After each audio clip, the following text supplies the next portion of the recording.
This 12-year-old in the oversized inmate uniform is not a boy in the eyes of State Attorney Angela Corey. She declared that Christian Fernandez should be tried as an adult on a first-degree murder charge, which carries the mandatory penalty upon conviction of life in prison without parole. He sits with adult inmates in court, is addressed as an adult by the judge. Mr. Fernandez, you have discussed with your attorneys your right to a speedy trial. Okay. And for the first few weeks of his imprisonment, he sat in this adult jail in solitary confinement, the youngest person in Florida to be charged as an adult for murder. A judge did ultimately rule he could be held in a juvenile facility while still being tried as an adult. This is what Angela Corey said last year when he was arrested. And it will be a very dramatic, to say the least, sight to see a 12-year-old who looks like a 12-year-old up here in adult court. But we want the public to understand at this point we have no choice. No choice? Many people vehemently disagree, such as the man who had the state attorney job before her and decided not to run for re-election. Harry Shorstein was Angela Corey's boss. No, I clearly think the decision was a travesty. And then there's this man, the former president of the American Bar Association, the former president of Florida State University, and a current professor in the university's law school. This is off the charts in terms of overcharging, in my judgment. Christian Fernandez is accused of killing his 2-year-old brother David by pushing him twice into a bookshelf. He also broke his leg one time before. But all acknowledge that Christian had been abused for much of his life, particularly by his stepfather, who ended up committing suicide when he found out he was going to be arrested for that abuse. And then there's a story of Christian's mother.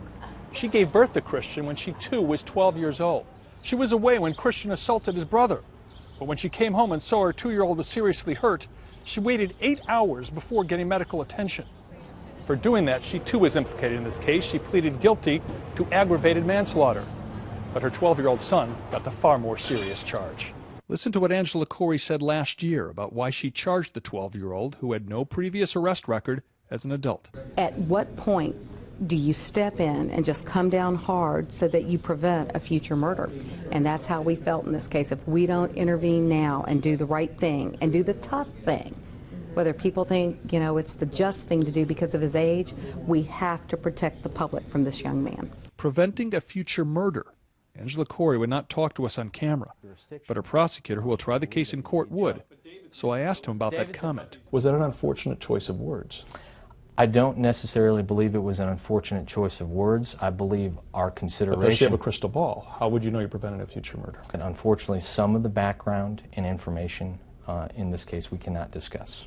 And what about Angela Corey saying she is doing the tough thing? Our role as constitutional officers is not to be tough. It's to do what's right. I know, but she said here, we need to intervene now and do the right thing and the tough thing. Whether people think it's the just thing to do because of his age, we have to protect the public. She's saying the opposite. No, are you saying I'm misinterpreting it? I think you're misinterpreting it. The tough thing that she's saying right there is the difficult decision that she had to make. Angela Corey says she'd like to reach a plea bargain, so Christian Fernandez doesn't spend his entire life in prison. But if there is no plea bargain, that could indeed happen. I think she wants to be our equivalent to the sheriff in Phoenix who keeps people in tents in 110 degrees. I don't know of a single 12-year-old that's capable of forming the kind of intent that would be necessary to sustain a first-degree murder conviction. Christian Fernandez's defense attorneys are working for free and, not wanting to anger the prosecution team, have decided not to comment for this story. When you sleep at night, are you comfortable with this decision? Absolutely. I can go home, I can look my family, my 12-year-old, in the face and feel comfortable that what we're doing in the prosecution of Christian Fernandez is the right thing. Gary Tuckman, CNN, Jacksonville, Florida.